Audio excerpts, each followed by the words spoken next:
నవ్వులు నడిచే రోజుల్లో కితకితలను కిలోమీటర్లు పరిగెత్తించాడు రేలంగి.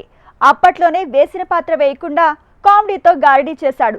తను నడిచినా నవ్వినా ఆఖరికి ఏడ్చినా ఆడియన్స్ కి కితకితలే. అంతగా పాత్రలో పాతుకుపోయి కితకితలు పెట్టిన రేలంగి జయంతి సందర్భంగా ఈ కామెడీ లెజెండ్ సినీ జర్నీ మీకోసం. తెలుగు సినిమాకి అదో స్వర్ణయుగం. అతికినట్టు కాకుండా పాత్రకు ప్రాణం పోసినట్టుండే అభినయం. అలాంటి టైంలోనే నవ్వులకు నాట్యం నేర్పాడు రేలంగి. అంతేకాదు స్టార్ హీరోలకు ఈక్వెల్ గా రెమ్యూనరేషన్ తీసుకున్న మొదటి కమెడియన్ గా హిస్టరీ క్రియేట్ చేశాడు. రేలంగికి ముందు నటుడిగా ఓ మాదిరి గుర్తింపే వచ్చింది. అందుకే ఫిల్మ్ మేకర్ పుల్లయ్య దగ్గర అసిస్టెంట్ డైరెక్టర్ గా చేరాడు. అలా స్ట్రగుల్ అవుతున్న టైంలో తన లైఫ్ ని టర్న్ చేసింది గొల్లభామ మూవీ. రేలంగి డైలాగ్స్ చెప్పాల్సిన పని లేదు, ఎక్స్ప్రెషన్స్ ఇవ్వాల్సిన అవసరం అంతకన్నా లేదు. అసలు తను తెరపై కనిపిస్తే చాలు ప్రేక్షకులకు చెక్కిలి గింతలతో వెక్కిళ్ళొచ్చేస్తాయి. ఆ రేంజ్ ఇమేజ్ రేలంగి సొంతం. తన ప్రతి కదలిక నవ్వుల పువ్వులు పూయించేస్తుంది. రేలంగి ఏ సినిమా చేసినా అందులో తనెంత చిన్న పాత్ర వేసినా అందులో పాతుకుపోయేవాడు. ఆ క్యారెక్టర్ కి కళ తెచ్చేవాడు. ఇక మిస్సమ్మ, నర్తనశాలలో రేలంగి వేసిన పాత్రలు ఇప్పటికీ మాస్టర్ పీస్లే. అక్కినేనితో కలిసి చేసిన దొంగరాముడు, ఇద్దరు మిత్రులు, చదువుకున్న అమ్మాయిలు సినిమాలు హిట్ అయి హీరోలకి కాదు రేలంగికి స్పెషల్ ఐడెంటిటీని తెచ్చాయి. ఇక అప్పు చేసి పప్పుకూడు, వెలుగు నీడలు ఇలా ఏ సినిమా చేసినా అందులో తన పాత్ర ప్రత్యేకం. ఎన్టీఆర్, ఏఎన్ఆర్ లాంటి స్టార్స్ కూడా రేలంగిని వాళ్ళ సినిమాకి ఎక్స్ట్రా అసెట్ అనుకునేవాళ్ళు. అప్పట్లో హీరోల డేట్స్ కంటే ఈ కామెడీ స్టార్ డేట్ దొరకడమే కష్టమైపోయేది. అంతగా ఓ స్టార్డమ్ క్రియేట్ చేసుకున్నాడు. నిజానికి తనకంతగా ఇమేజ్ ని క్రియేట్ చేసిన మూవీ గుణసుందరి కథ.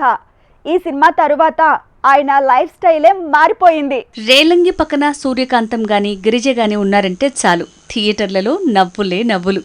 ఈ కాంబినేషన్స్ కొన్ని దశాబ్దాల పాటు ప్రేక్షకుల్ని ఎంటర్టైన్ చేశాయి.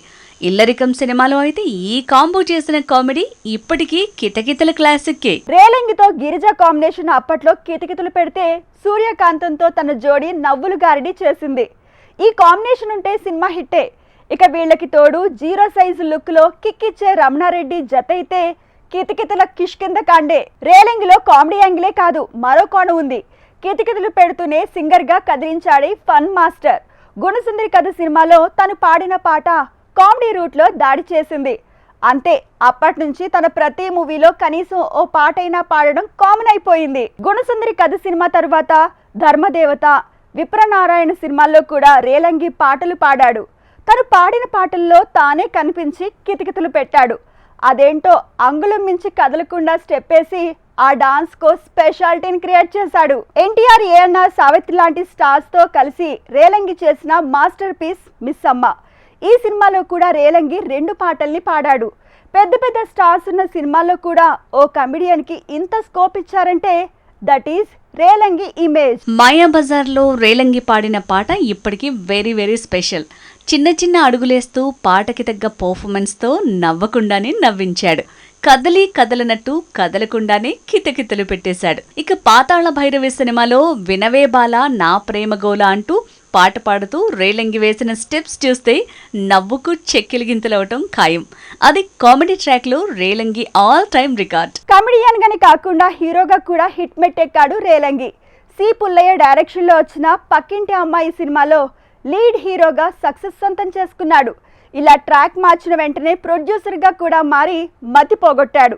అయితే అన్నింట్లో కామన్ అయింది మాత్రం కామెడీనే. ఫన్ గన్ పేలుస్తూ నవ్వుల టానిక్ తో కామెడీ కిక్ ఇచ్చిన రేలంగికి మరో రికార్డ్ ఉంది.